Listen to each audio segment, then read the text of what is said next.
Olá, no programa de hoje você vai conhecer um pouquinho da cultura japonesa. Você vai ver que projeto inovador, bacana que eles desenvolveram no Japão, que são 3 grandes talentos na área cultural, são músicos, uma excelente cantora. Eles se reuniram e estão percorrendo o mundo para mostrar um pouco da cultura do seu país. Então seja muito bem-vindo, porque o Janela Cultural está hoje internacional e eu tenho certeza que você vai gostar de aprender um pouquinho dessa bonita cultura do Japão.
Esse projeto maravilhoso chamou-se Kizuna no Uta, que significa a música que une. Eu fiquei encantada com a suavidade da voz, a delicadeza, por isso que eles são considerados mesmo grandes profissionais do Japão.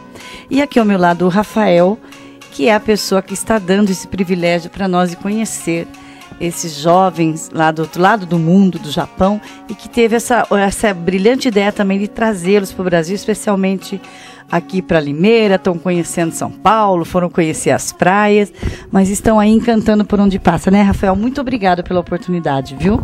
Bom, obrigado a vocês pela oportunidade de demonstrar o trabalho deles. A gente agradece bastante. E o Rafael morou no Japão 1 ano só, você vê que menino inteligente, 1 ano só, e aprendeu a falar divinamente. Ele consegue se comunicar aqui, né, com essa língua tão difícil, né? Eu acho que até é mais difícil escrever ou falar, Rafael? É mais difícil escrever. Ler e escrever é mais difícil do que falar. Eu imagino que sim, porque o alfabeto japonês é diferente do nosso? Eles utilizam 3 alfabetos, na verdade, no Japão. Eles chamam de hiragana, o katakana e o kanji. Eles utilizam os 3 na mesma frase, às vezes até na mesma palavra. Então é bem complicado, a leitura é mais complicada do que a fala. Olha, parabéns para você que foi a trabalho, mas conseguiu voltar falando esse idioma, porque eu conheço muita gente que vai, ficam muitos anos, acho que até o fato de conviver com muitos brasileiros não conseguem se adaptar ao idioma, sabe? Falar 2, 3 palavras, mas não conseguem, que de fato é difícil. Mas no seu caso, você foi inclusive para aprender também, né? Então eu já gostaria de saber aqui, eu vou perguntar primeiro o nome deles, e depois a gente pergunta e você passa para eles. Your name? Ryo. Eu quero saber do Ryo. Há quanto tempo ele toca? Ryo, いつからギターを弾いてますか？子供の頃3つか4つぐらい、3歳か4歳の頃から少しずつ弾いてる。Desde que ele era pequenininho? Desde os 3 ou 4 anos de idade que ele toca violão. Ele é muito bom músico. Ele já sobrevive hoje dessa arte dele tocar? 今日の仕事は音楽者だけ。仕事は音楽だけ、歌いに来ました。 E qual que é o estilo que ele, em quem que ele se inspira para tocar? 好きな音楽はなんとかレフェレンスわかりますか？種類ロックとかポップとか、でも何でも好き。クラシック、ポップ、ロック、ね、バラード、もういろんなジャンル、たくさんのジャンルが好きで、それの自分に合うものを全部少しずつ取り入れて自分の音楽になる。Ele mistura rock, pop, balada, clássicos e tudo mais. Ele absorve tudo isso e transforma na música própria dele daí. Eles já têm CDs gravados? Independentes, sim, porque eles são 3 músicos independentes. Não é um grupo, né? É um projeto. Então, o Ryo tem 2 CDs lançados, a Maiko tem alguns já, e o Makoto Shudai, ele não tem CD gravado, porque eles não gravam CD desse instrumento, é mais apresentação mesmo. Não pode gravar? Não é que não pode, não é tão comum assim. Existe, mas não segue a linha de venda, né? É mais a apresentação tradicional. Assim como no Brasil e outros lugares do mundo, eu acredito que seja um instrumento que é difícil e tem pouco, acho que, procura, né? Ou você acha que lá tem mais procura disso? Certamente lá tem mais procura do que aqui, mas mesmo assim é um instrumento, sendo tradicional, já é mais difícil de ter. Hoje em dia é mais popular, guitarra, violão. Posso perguntar para ele para ver se confirma. Shudai, 三味線は日本でも弾いてる人が少ないですか？いえ、そうですね。日本でも、そんなにたくさんはいないです。三味線を弾く人は。はい。O Shudai disse que lá no Japão também não é popular, mas não tem tanta procura como os instrumentos mais modernos, né? E fala um pouquinho desse instrumento para mim.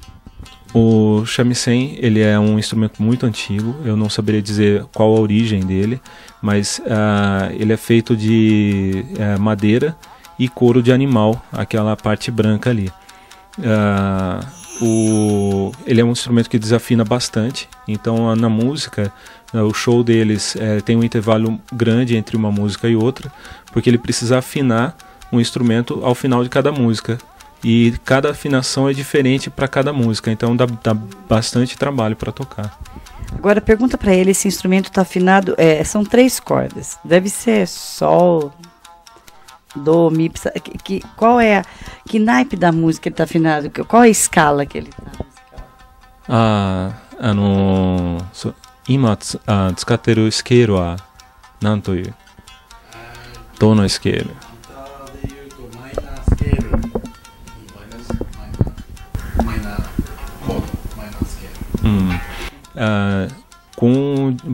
？Traduzindo para a escala da guitarra, seria uma escala menor, ele falou.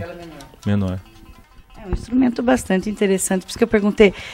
Você estava me passando que esse instrumento, ele passa de geração, e que ele é já um mestre, né? Ele é um dos poucos, ele é um mestre na arte desse instrumento, porque o Japão tem muito isso, né? Eles trabalham muito com o sagrado. Eu acho que até essa coisa do instrumento também deve carregar um pouco disso, né, Rafael? Sim, como existe o criador do estilo, aí abaixo dele hoje são 2 grão-mestres e o Shudai está nessa terceira faixa, são 2 níveis abaixo do criador do estilo. Então ele é considerado um mestre do shamisen. Essa roupa, inclusive, que ele tá utilizando, tem 2 marcas aqui, que são as marcas que identificam o estilo que ele toca. Isso é a formalidade pro japonês. Essa roupa que ele está vestindo é a roupa mais formal da tradição japonesa. Seria um blazer, um terno, nossa, assim. O equivalente, exato. O equivalente. Isso. Eles têm, assim, essa ideia desse projeto de unir esses estilos deu muito certo, porque ele cai muito gostoso no nosso ouvido. A voz dela é espetacular. O timbre que esse instrumento faz, gente, é diferente, né? Ele dá um um toque diferente mesmo, né? Não é algo comum que a gente vê a todo momento. E a voz dela, você me falou, ela mora em Tóquio, né? E ela é uma cantora já famosa em Tóquio. Já, a Maiko ela tem uma carreira sólida em Tóquio, cujo produtor dela atingiu os grandes hits do Japão no ano passado. Então ela está com uma equipe muito boa para fazer a divulgação do trabalho dela. Maiko, o que você conhece da nossa música brasileira? ブラジル、ボサノバ好き。ボサノバボサノバボサノバなんてボサボサボサノバ Bossa Nova. ボサノバ Ela sabe cantar algum? 歌えない。だね、聞くのだけ。Ela acha difícil a nossa língua, será? 難しいけど、オブリガーダ、プラゼ、ちょっとだけ挨拶だけ覚えた。Tchau. Tchau! Tchau! Olá! Olá! E o clima? Assim, ela tem um timbre de voz muito, muito bonita. Pode falar isso. Eu falei, mas acho que ela entendeu. Que a voz dela é muito bonita. Agora, o Japão é um país mais frio, né? É mais frio que aqui, né? Muito mais frio. Esse tempo que ela está aqui, ela está entendendo se ela sentiu que houve uma mudança, não é questão de ficar rouco, nada disso. Se ela sentiu uma mudança nas cordas vocais dela, que às vezes eu converso com gente de outro país, que eu conheço em alguns festivais, e eles falam que a nossa corda vocal é tropical, né? E aí quando eles vêm, eles sentem um certo difícil para colocar a voz. Como é que você sentiu isso? 大丈夫。でも空気はやっぱりリメイラ美味しい。東京はすごくリメイラより綺麗じゃないから、その点でいくとリメイラの方が多分体調がいいのと。Ela tá, eu perguntei, vocês viram aqui se ela está sentindo essa diferença no timbre vocal de cantar aqui. Ela disse que não, porque aqui está sendo melhor, porque Tóquio é muito poluído. Então, para ela ficou até melhor cantar aqui, né? E vocês verem como é essa questão das nossas cordas vocais, né? A gente tem, eu fui também entender um pouco disso fazendo aula de canto, que nós aqui nessa latino-americana, a gente tem esse diferencial, né? Por estar mais quente, né? Ser um país mais quente. Mas eu não tinha pensado nessa questão da poluição, né? É interessante a gente saber disso. Você compõe suas músicas? 作詞は私がするけど、作曲は伊藤慎太郎伊藤っていう人が作ってます。Tá, então as músicas são feitas por ela e ela tem um outro companheiro musical que ajuda. Você participa de muitos programas de televisão no Japão? でも少し自分の故郷の番組出してもらったり、ラジオをやったりして。Maiko, ela participa em alguns programas de TV quando chamada, mas eu tenho assim, vários programas lá no Japão. E ela tem também um programa numa cidade ali próxima chamada Nagasaki, todas as terças-feiras, às 7 da manhã para nós. Kaiobi, programa de rádio que ela apresenta. Kaiobi, terça-feira. Aprendi mais uma, ó. Kaiobi, terça-feira. Terça-feira, fala. Terça-feira. Aí já aprendeu. Das 7 da manhã para nós, para ela 7 da noite, para nós às 7 da manhã, e pode ser ouvida aí pela internet. Agora eu vou ficar curiosa de ouvir esse programa para dizer, eu conheço aquela voz, eu sei quem é a mocinha. Agora, eu gostaria de pedir que ela cantasse uma música dela, a música dela de maior sucesso lá. Será que é possível? Chove lá fora. Sotuá ame. Já aprendi mais uma palavra. Sotuá ame. Isso aí. Então, Chove lá fora, essa música ela vai cantar, faz uma referência à cidade de Nagasaki. É como se ela estivesse vendo, é uma cidade muito cheia de ladeiras, né? É como se ela estivesse vendo ali na chuva o amor dela indo embora, né? Passando por essas dificuldades de subir e descer embaixo da chuva. E agora a gente vai acompanhar e viajar um pouquinho por esse país aí, para essa cidade lá de Nagasaki, que já sofreu tanto, né? Então vamos ver.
Então não saia daí que a gente volta já com mais música bonita e um pouco mais de história aí desse pessoal tão simpático lá do Japão.